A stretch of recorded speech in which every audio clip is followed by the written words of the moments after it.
یہ جو آج جس سچویشن میں آپ کو امریکہ اور ایران نظر آتا ہے، یہ ماضی میں پچھلے سال بھی ایک بار حملہ ہوا تھا ایران کے اوپر، اور پھر مذاکرات سے پہلے تک کا جو سارا منظرنامہ تھا اس سے مختلف کیسے نظر آ رہا ہے؟ جی بہت شکریہ۔ دیکھیں، مختلف اس لحاظ سے صرف ہے کہ جو چیز مشکل تھی وہ مشکل تر ہوتی جا رہی۔ ایسا نہیں ہے کہ پہلے بڑا آسان تھا۔ پچھلے ہفتے کون سی دنیا بڑی امن اور چین میں تھی، اس سے پچھلے ہفتے کون سی دنیا میں سب امن لکھا تھا۔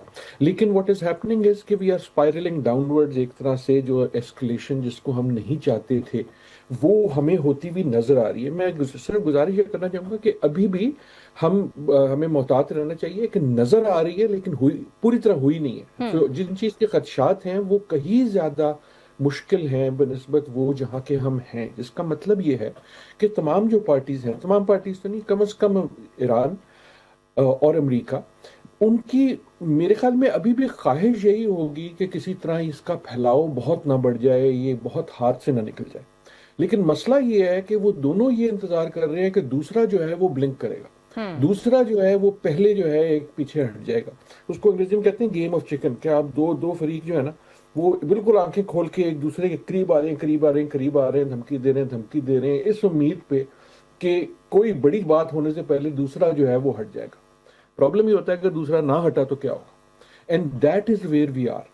تو تمام جو صورتحال ہے وہ بہت تشویشناک ہے، جہاں جا سکتی ہے وہ اس سے زیادہ تشویشناک ہے، اور جہاں جا سکتی ہے اس سے مراد یہ نہیں ہے کہ یہ جنگ باقاعدہ ہو جائے یا اس کی صرف جو کنیٹک فیروسٹی ہے وہ بڑھ جائے۔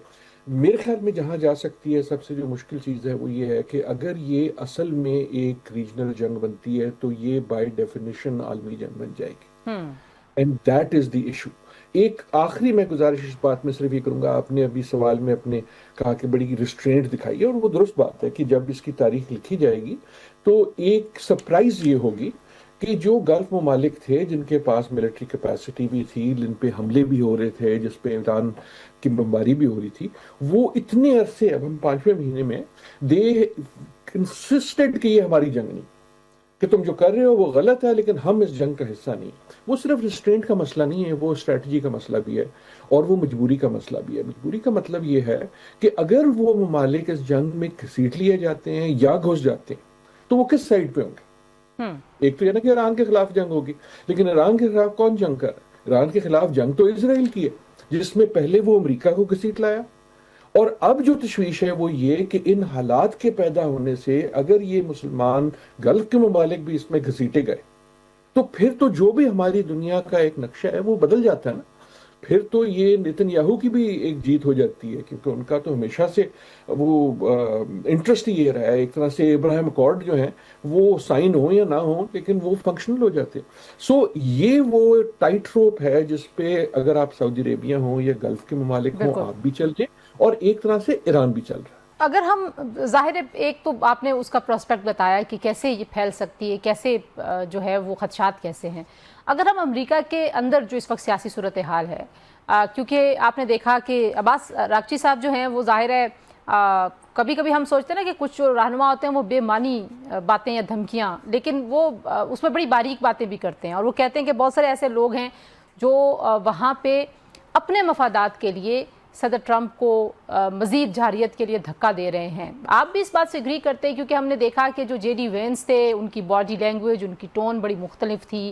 مارکو روبیو جس طرح سے بات چیت کر رہے ہیں، یا جو وزیر جنگ ہیں پیٹ ہیگسیٹ، ان کی جو گفت و شنید ہے وہ اور طرح کی ہے۔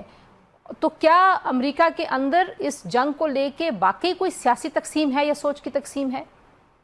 نہیں، یقیناً تنزیل دیکھیں وہ ہر جگہ ہوتی ہے۔ آپ اور میں کسی اگر گھر میں بھی ہم تھوڑی بات کر رہے ہیں تو مختلف اوپینینز ہو جاتی ہیں۔ یہ تو جنگ کی بات ہے، یہ تو بقا کی بات ہے، یہ تو اپنے فیوچر کی بات ہے۔ جب بھی اتنی مسئلے ہوتے ہیں کسی بھی ملک میں، چاہے وہ ہمارا ملک ہو چاہے کوئی ہو، اس میں مختلف دھڑے ہوتے ہیں۔ ہم نے ایران میں بھی یہی دیکھا، اور کئی بار دوسری سائیڈ اس کو پش کرتی ہے کہ یار یہ تو ڈیوائیڈڈ ہے، یہ تو ان کو پتہ ہی نہیں ہے کہاں جا رہے ہیں۔ تو ایران کے بارے میں امریکہ یہ کہتا ہے، امریکہ کے بارے میں ایران یہ کہتا ہے، وہ بات ہم الگ رکھ دیتے ہیں۔ لیکن جو اس وقت ٹینشن ہے وہ بڑی ریئل ہے۔ وہ ٹینشن یہ نہیں ہے کہ صرف کہ دو کوئی دھڑے ہیں، ان کی بڑی سیاست مختلف ہے۔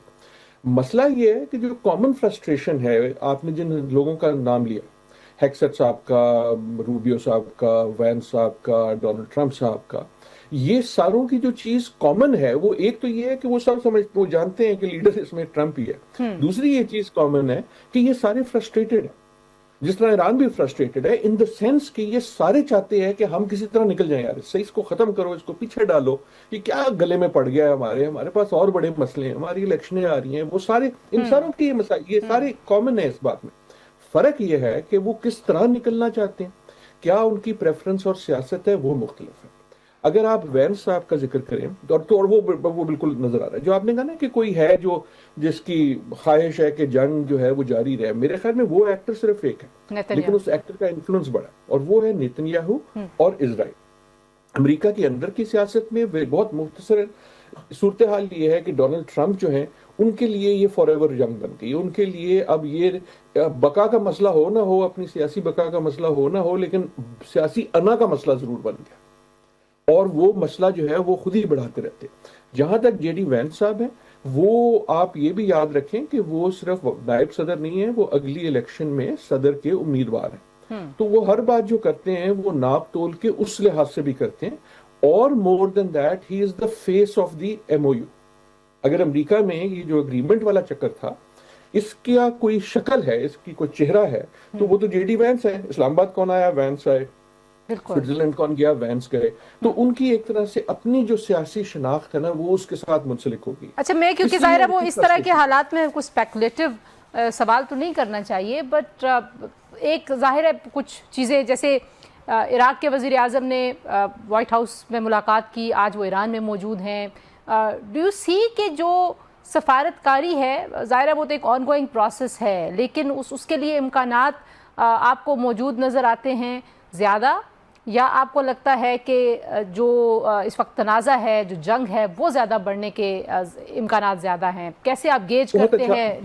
جی بہت اچھا آپ نے سوال پوچھا، بہت شکریہ. بیکاز آئی تھنک ہم کئی بار دوسری جگہ پہ جب بات کرتے ہیں تو ہم سفارت کاری اور جنگ کو دو مختلف چیزیں ڈال دیتے ہیں، کہ جب جنگ ہوگی تو سفارت کاری نہیں ہوگی، اور سفارت کاری ہوگی تو جنگ نہیں ہوگی. حالانکہ اصل میں فی الحقیقت اس کا الٹا ہے.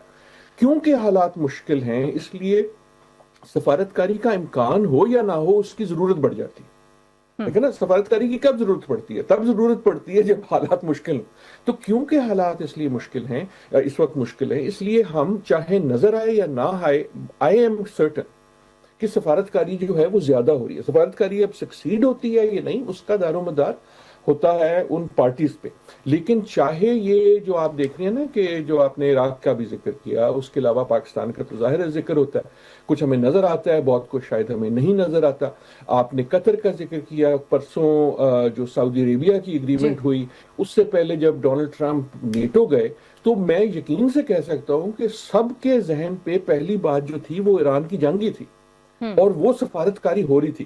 سو I think because tensions are high, the need for diplomacy, سفارت کاری کی جو ضرورت ہے وہ بڑھ گئی ہے، اور اس میں ہر قسم کا ایکٹر جو ہے وہ اپنی کوشش کرے گا. لیکن کیونکہ ٹینشنز ہائی ہیں، وہ کوشش کا سکسیس ریٹ جو ہے وہ کم ہے. میرے خیال میں یقیناً اس وقت چاہے آپ قطری ہوں، چاہے آپ سعودی ہوں، آپ کی خواہش یہی ہے کہ یار اس سے نکلنے کا کوئی ایسا راستہ نکالو، امریکہ کو کسی طرح کنونس کرو، ایران کو کوئی پیغام پہنچاؤ کہ یہ ہاتھ سے بات نکل نہ جائے. اور پاکستان کا تو اس میں پھر باقاعدہ ایک رول ہے.